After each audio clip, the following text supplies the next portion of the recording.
Selamat pagi, siang, sore, atau malam kepada Bapak Untung Gunawan selaku dosen pengampu mata kuliah Kimia Dasar dan teman-teman semuanya. Perkenalkan, saya Naomi Sucimantiri dengan NIM 2024 0602 0051 dan student ID 1 2024 001 023. Video ini saya buat untuk memenuhi tugas akhir mata kuliah Kimia Dasar dengan topik asam basa, pH, dan aplikasinya dalam bidang farmasi. Sebelum kita mulai, aku mau tanya dulu nih, kira-kira apa sih yang terlintas di pikiran teman-teman saat mendengar kata asam dan basa? Secara sederhana, asam adalah zat yang dapat menghasilkan ion H+ dalam larutan, sedangkan basa adalah zat yang dapat menghasilkan ion OH-. Ketika asam dan basa bereaksi, akan terjadi reaksi netralisasi yang menghasilkan garam dan air. Konsep dasar ini menjadi fondasi untuk memahami teori asam basa selanjutnya. Dalam kehidupan sehari-hari, sebenarnya kita sudah sangat akrab dengan asam dan basa. Contohnya, rasa asam pada jeruk dan cuka, atau sifat basa pada sabun dan obat mah. Nah, coba sebutkan contoh lain bahan di sekitar kita yang bersifat asam dan basa.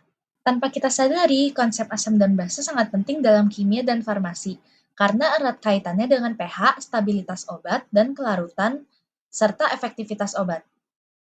Menurut teori Arrhenius, asam adalah zat yang menghasilkan ion H+ ketika dilarutkan dalam air, sedangkan basa menghasilkan ion OH- dalam air. Contohnya adalah HCl yang terionisasi menjadi H+ dan Cl-, serta NaOH yang terionisasi menjadi Na+ dan OH-. Namun, teori ini memiliki keterbatasan karena hanya berlaku untuk larutan berair. Nah, sekarang pertanyaannya, menurut kalian, kira-kira apa yang membuat teori ini dianggap terbatas? Selanjutnya yaitu teori Bronsted-Lowry, yang menyatakan bahwa asam adalah donor proton atau pemberi H+, sedangkan basa adalah akseptor proton atau penerima H+. Teori ini menekankan adanya perpindahan proton dalam suatu reaksi. Dengan teori ini, konsep asam dan basa menjadi lebih luas dibandingkan Arrhenius, karena tidak terbatas pada larutan air. Pertanyaannya, jika ada reaksi yang melibatkan perpindahan H+, siapa yang disebut asam dan siapa yang disebut basa? Menurut teori Lewis, asam adalah penerima pasangan elektron, sedangkan basa adalah pemberi pasangan elektron. Teori ini tidak terbatas pada keberadaan ion H+ atau OH-, sehingga memiliki cakupan yang luas. Konsep ini banyak digunakan untuk menjelaskan reaksi pembentukan kompleks, termasuk dalam bidang kimia dan farmasi. Ciri-ciri dari teori Lewis itu yang pertama, membentuk ikatan kovalen koordinasi, dan yang kedua, teorinya paling luas cakupannya. Pada slide ini menunjukkan perbandingan ketiga teori asam dan basa, yang dimana Arrhenius berfokus pada ion H+ dan OH- dalam air, Bronsted-Lowry berfokus pada perpindahan proton, sedangkan Lewis berfokus pada pasangan elektron. Dari sini dapat dilihat bahwa teori Lewis merupakan teori yang paling umum dan luas.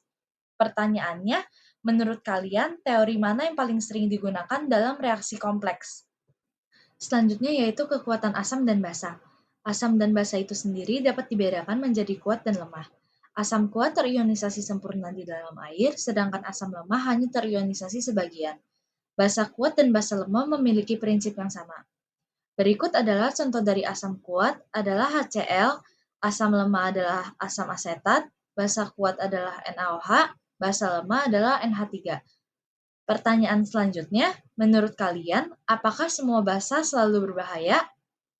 Berikut merupakan faktor yang mempengaruhi kekuatan asam. Yang pertama, kekuatan ikatan Ha. Makin lemah ikatan, maka makin mudah H+ dilepas. Yang kedua, stabilitas basa konjugat. Makin stabil, maka asam makin kuat. Dan yang ketiga, efek induktif dan resonansi, yang dimana penarik elektron menstabilkan muatan negatif. Selanjutnya yaitu faktor yang mempengaruhi kekuatan basa. Secara konsep, kebalikannya dari asam. Yang pertama, ketersediaan pasangan elektron bebas, makin mudah menyumbang emin, maka basa makin kuat. Dan yang kedua, stabilitas asam konjugat. Makin tidak stabil, basanya makin kuat.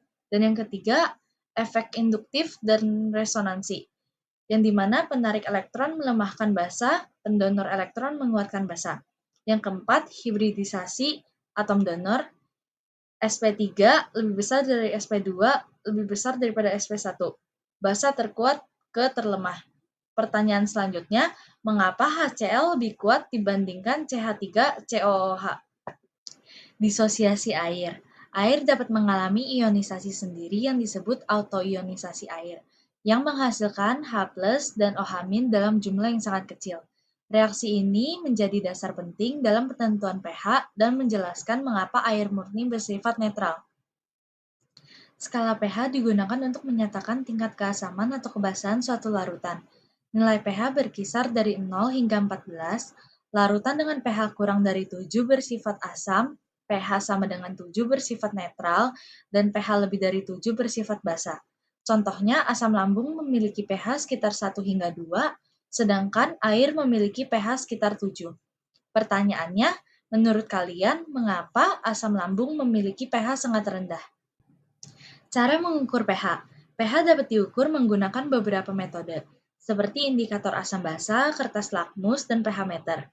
Indikator dan kertas lakmus bersifat kualitatif, sedangkan pH meter memberikan hasil yang lebih akurat dan sering digunakan di lab, termasuk lab farmasi.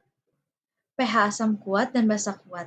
Pada asam kuat dan basa kuat, ionisasi terjadi secara sempurna sehingga perhitungan pH menjadi lebih sederhana. Misalnya, larutan HCl 0,01 m memiliki pH sebesar 2, sedangkan larutan NaOH 0,01 m memiliki pH sebesar 12. Kesetimbangan pada asam lemah. Asam lemah tidak terionisasi sempurna sehingga membentuk kesetimbangan kimia di dalam larutan. Contohnya adalah asam asetat yang berada dalam kesetimbangan antara bentuk terionisasi dan tidak terionisasi. Kesetimbangan ini dinyatakan dengan tetapan kesetimbangan asam atau Ka. Titrasi asam basa. Titrasi adalah metode analisis yang digunakan untuk menentukan konsentrasi suatu larutan dengan menggunakan larutan lain yang telah diketahui konsentrasinya. Dalam asam basa, titrasi digunakan untuk menentukan kadar asam atau basa dan mempelajari perubahan pH selama reaksi. Kurva titrasi menunjukkan hubungan antara volume titran yang ditambahkan dengan perubahan pH larutan selama proses titrasi berlangsung. Pada grafik kurva titrasi, sumbu horizontal menunjukkan volume titran, sedangkan sumbu vertikal menunjukkan nilai pH. Pada awal titrasi, perubahan pH biasanya berlangsung secara perlahan, karena larutan masih didominasi oleh asam atau basa yang sedang dititrasi. Seiring bertambahnya volume, pH larutan akan mulai berubah secara bertahap. Ketika mendekati titik ekuivalen, terjadi perubahan pH yang sangat tajam. Titik ekuivalen merupakan kondisi saat jumlah mol asam sama dengan jumlah mol basa. Titik ini sangat penting karena digunakan untuk menentukan konsentrasi larutan yang dititrasi. Bentuk kurva titrasi juga memberikan informasi tentang jenis larutan yang dititrasi. Apakah merupakan asam kuat, asam lemah, basa kuat, atau basa lemah. Oleh karena itu, dengan mempelajari kurva titrasi, kita dapat menentukan indikator yang tepat, yaitu indikator yang berubah warna di sekitar daerah perubahan pH yang tajam. Titrasi asam kuat basa kuat. Pada titrasi asam kuat dengan basa kuat, asam dan basa yang digunakan terionisasi sempurna di dalam larutan. Contoh yang paling sering digunakan adalah titrasi HCl dengan NaOH. Karena kedua zat terionisasi sempurna, reaksi yang terjadi berlangsung dengan sangat efisien. Pada awal titrasi, larutan memiliki pH yang sangat rendah karena didominasi oleh ion H+ dari asam kuat.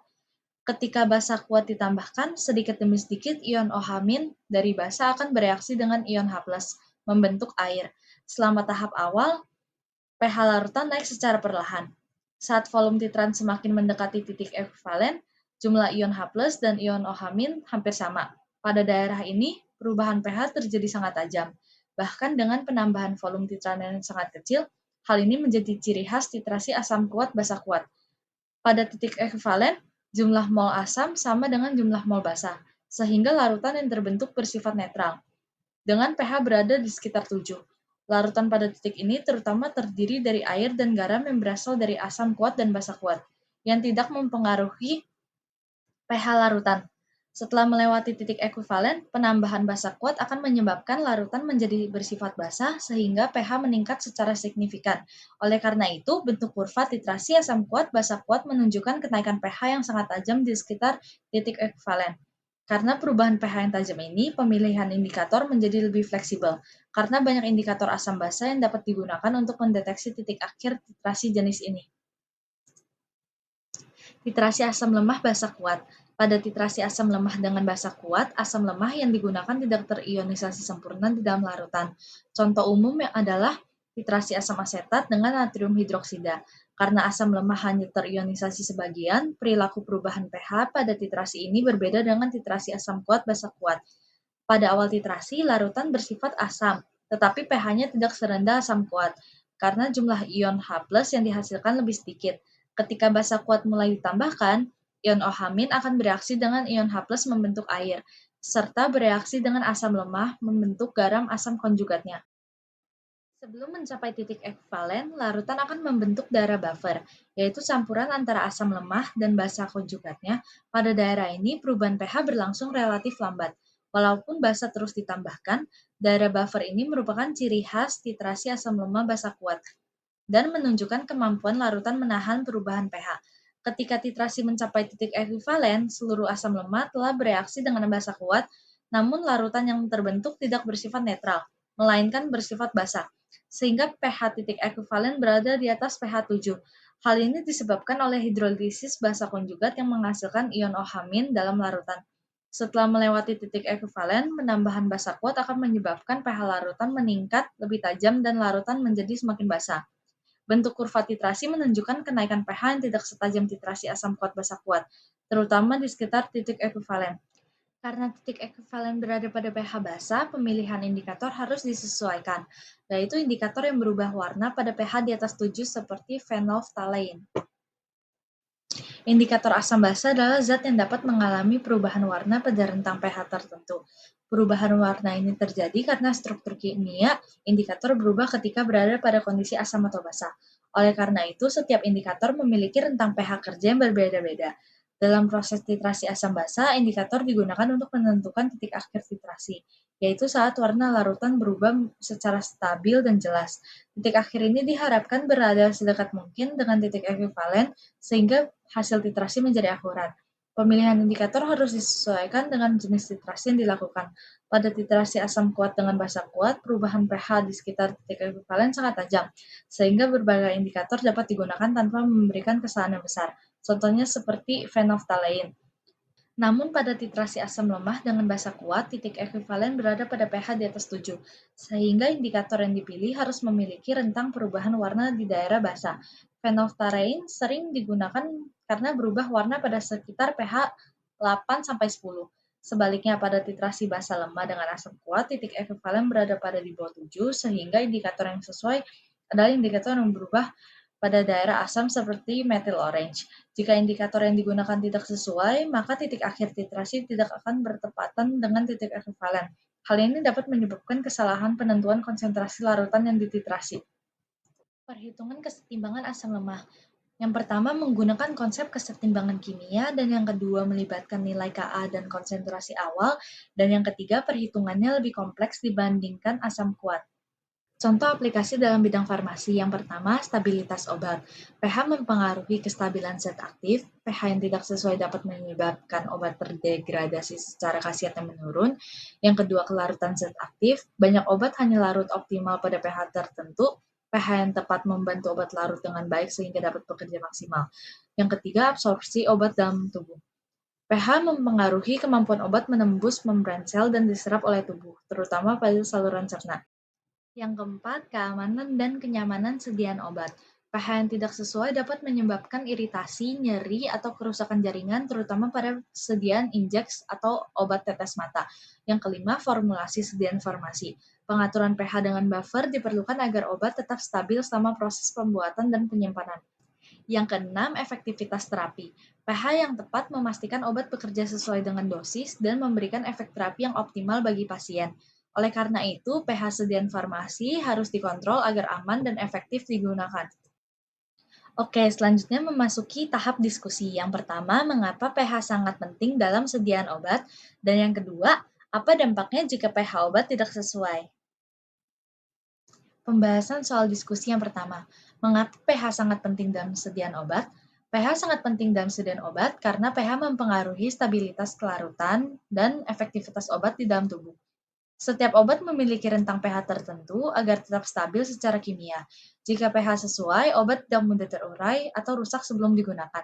Selain itu, pH juga menentukan kelaratan zat aktif sehingga obat dapat larut dengan baik dan bekerja secara optimal. Dalam tubuh, pH juga berpengaruh terhadap absorpsi obat karena hanya bentuk obat tertentu yang mudah diserap oleh jaringan tubuh. Selanjutnya yaitu pembahasan diskusi yang kedua. Apa dampaknya jika pH obat tidak sesuai? Jika pH obat tidak sesuai, maka efektivitas dan keamanan obat dapat menurun.